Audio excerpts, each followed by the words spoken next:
Hi guys, ayan may advice ako nga pala. Kapag yung partner nyong lalaki gulong-gulo na, o di ba? Guys, nag-advise ako. Samantala yung sarili ko di ko ma-apply. Ayan.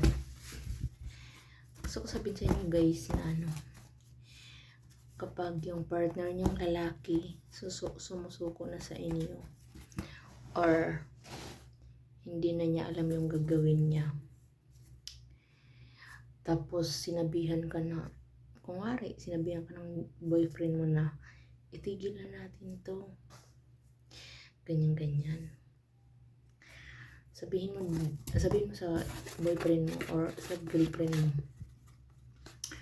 okay, sige, okay lang. Hindi ako, kunwari, babae ka. Ako yung tipo ng babae na hindi marunong manghinayang. Lalo na kung ako yung sinayang. Ganon. Pero syempre, make sure na may ibubuga ka. Ano ba yun? Ano ba yun, Miss M? Ibubuga? Usok? Syempre hindi. Dapat, bago ka magyabang, dapat may ibubuga ka talaga. Kunwari, may trabaho ka, may business ka, at may extra service ka pa. Ganon. Yan. Alam mo yung syempre, ang jowa mo dun, swerte na, di ba?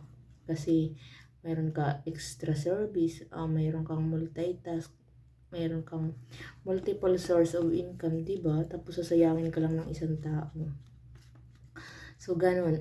Ako, guys, kasi, nagtitiis ako hanggat maaari. Init. Wait lang. Nagtitiis ako guys hanggat maaari kasi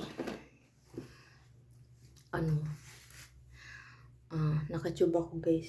So, hindi ko pwedeng ibaba yung camera kasi nakatube ako. Naka-crop top ako ngayon guys. Ganun. Kasi guys, explain ko sa inyo. Meron mga relasyon na nag-failed. Kasi, dalawa lang kayo niyan sa relasyon, kailangan mag-uusap talaga kayo ng maayos. Kasi kung isa mataas yung pride, yung isa kailangan babaan. Ganon guys. Kasi ako ganyan ako guys. Pinagayabang ko yung sarili ko sa taong mahal ko. Na pag ako, ayun, kahit ako sinasabi ko to na, syempre nakapundar ka na. Bakit sasayangin mo pa, diba? Hanggat malakas ka, magtrabaho ka. Kasi pag mahina ka na, syempre, yung mga pinundar mo, meron kang mahuhugot, ganun.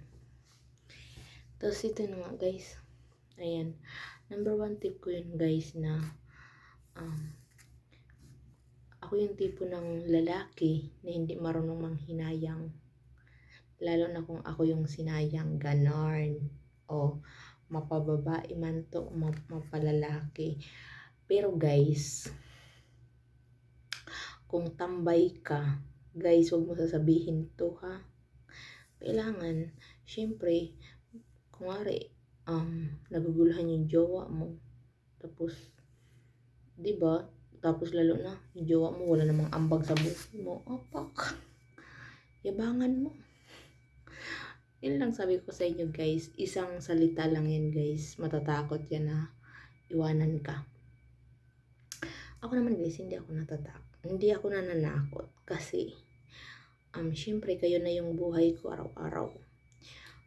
Sa sobrang galit ko, nag-post talaga ako sa Facebook ko na syempre maayos na yung buhay ng asawa ko. Bakit pa niya sisirain, diba? Ang sa akin lang, ayoko na araw-araw nag-iinom. Ganun. Kasi kahit libre yan, iba pa rin yung hindi ka lasing. Kasi pag na-hospital ka, walang tutulong sa'yo. Ganun. Kasi naranasan na namin yun.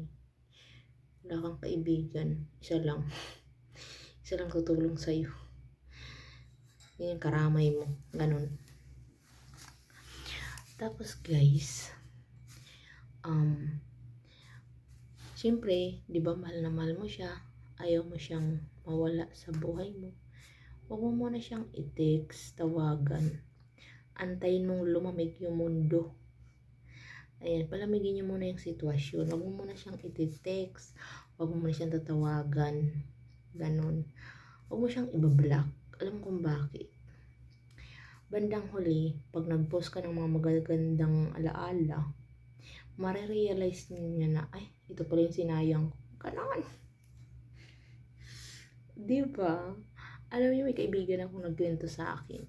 Sabi niya, lahat daw na naging ex niya, minahal niya. Pero sabi niya, nanghihinayang na daw sila ngayon. Kasi, bukod sa pumogi na siya, meron pa siyang mga,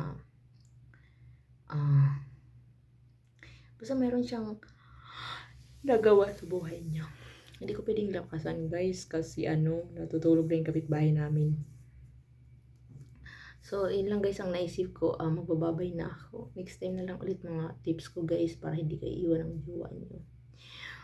Magpaganda ka, magpagwapo ka. Tapos para maging perfect ka. Magpaderma ka. Charot.